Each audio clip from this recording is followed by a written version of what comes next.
Hi friends, welcome to my channel Kalyani kitchen. ఈరోజు వీడియోలో మనం చేసుకునే రెసిపీ వచ్చేసి ఫ్రూట్ కస్టర్డ్ అనమాట. పిల్లలకి ఎంతో హెల్దీ అయిన వేలో చేసుకుంటున్నాము.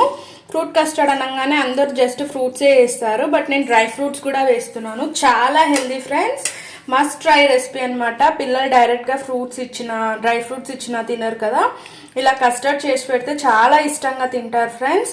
ఈరోజు వీడియోలో మనము ఫ్రూట్ కస్టర్డ్ చేసుకోబోతున్నాము, అది కూడా హెల్దీ వేలో. ఎవరైనా మన ఛానల్లో కొత్తగా చూస్తున్నట్లయితే ప్లీజ్ సబ్స్క్రైబ్ చేసుకోండి ఫ్రెండ్స్. లైక్ చేయండి, షేర్ చేయండి, కమెంట్ కూడా చేయండి.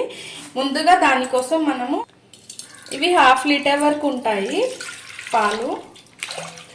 1/2 కప్ అంతా మిల్క్ పక్కకు తీసుకోవాలి, పచ్చి పాలే. వాటర్ యాడ్ చేసుకోవాలి, ఎక్కువ యాడ్ చేయొద్దు ఫ్రెండ్స్. చిన్న టీ గ్లాస్ తోని 1 గ్లాస్ యాడ్ చేస్తే సరిపోతుంది ఫ్రెండ్స్. ఈ పాలని మీడియం ఫ్లేమ్ లో పెట్టుకొని మంచి ఒక పొంగు వచ్చే వరకు మరగనిచ్చుకోవాలి. ఇప్పుడు మనం పచ్చి పాలు తీసుకున్నాం కదా, దాంట్లో నేను వెనిలా ఫ్లేవర్ కస్టర్డ్ పౌడర్ తీసుకున్నాను. 3 టేబుల్ స్పూన్స్ వేస్తున్నాను ఫ్రెండ్స్. ఇది పెద్ద టేబుల్ స్పూన్ అనమాట. 3 స్పూన్స్ వేస్తేనే మనకు కరెక్ట్ కన్సిస్టెన్సీ అనేది వస్తుంది ఫ్రెండ్స్. ఇప్పుడు మనకు కొద్ది చిక్కగానే ఉండాలి కస్టర్డ్ అనేది, ఎందుకంటే చల్లారిన తర్వాత మళ్ళీ మనం ఫ్రూట్స్ వేసుకుంటాం కదా, ఆ ఫ్రూట్స్లో ఉన్న వాటర్ వచ్చి లూజ్గా అవుతుంది కస్టర్డ్ అనేది. చేసుకునేటప్పుడు మనం కొంచెం థిక్గా చేసుకోవాలి. ఆల్మోస్ట్ అందరికీ తెలుసు, బట్ నేను నా స్టైల్లో చూపిస్తున్నాను. ఇట్లా ఉండలు లేకుండా బాగా మిక్స్ చేసేసుకోవాలి. ఇప్పుడు ఇది పక్కన పెట్టుకొని 5 మినిట్స్ అన్న మరగనివ్వాలి ఫ్రెండ్స్ పాలని.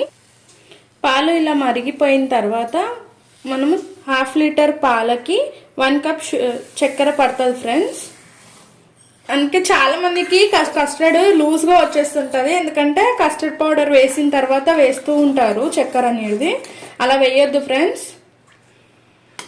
5 మినిట్స్ అయ్యింది. ఇప్పుడు మనం కస్టర్డ్ మిక్స్ చేసి పెట్టుకున్నాం కదా, అది వేసేసుకుందాము. అది మిక్స్ చేసేసుకొని ఒకసారి కిందికి అడుగుని వచ్చేస్తుంది చాలు. ఈ కస్టర్డ్ ఇందులో వేసేసి బాగా మిక్స్ చేసుకోవాలి, లేదంటే ఉండలు కట్టేస్తుంది. వేయంగానే స్టవ్ ఆఫ్ చేయొద్దు ఫ్రెండ్స్. మినిమం 5 మినిట్స్ అన్న ఉడికించుకోవాలి ఇలా మిక్స్ చేసుకుంటూ. చూడండి, మనకు కస్టర్డ్ అనేది ఉడికిపోయింది. ఇప్పుడు మనం స్టవ్ ఆఫ్ చేసేసుకుందాము.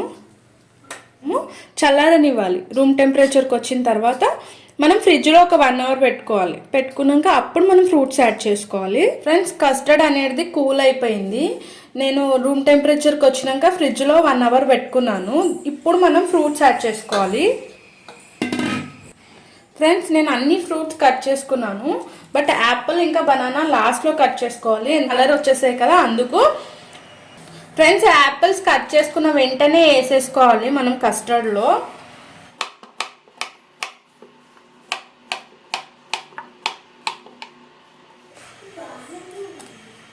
బనానా వేసుకున్నాం కదా ఫ్రెండ్స్, అలాగే దానిమ్మ గింజలు ఎక్కువ వేసుకోవాలి. మెయిన్ మనకి ఫ్రూట్ సలాడ్లో టేస్ట్ వచ్చేది దానిమ్మ గింజలతోనే.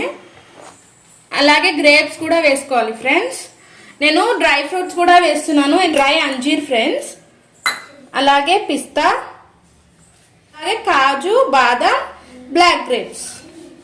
ఇంగ్రీడియంట్స్ మట్టుకి కంపల్సరీ వేసుకోవాలి మనము ఫ్రూట్ సలాడ్లో, అలా అయితేనే మనకు టేస్ట్ బాగుంటుంది. ఒకసారి మిక్స్ చేసేసుకుందాము. ఫ్రూట్ కస్టర్డ్ అనేది రెడీ అయిపోయింది. ఇలా అన్ని ఫ్రూట్స్ వేసుకుంటే పిల్లలకు కూడా హెల్దీ, అన్ని ఫ్రూట్స్ తినిపించాలన్న సాటిస్ఫాక్షన్ కూడా మనకు ఉంటుంది ఫ్రెండ్స్. తప్పకుండా ట్రై చేయండి ఈ రెసిపీ.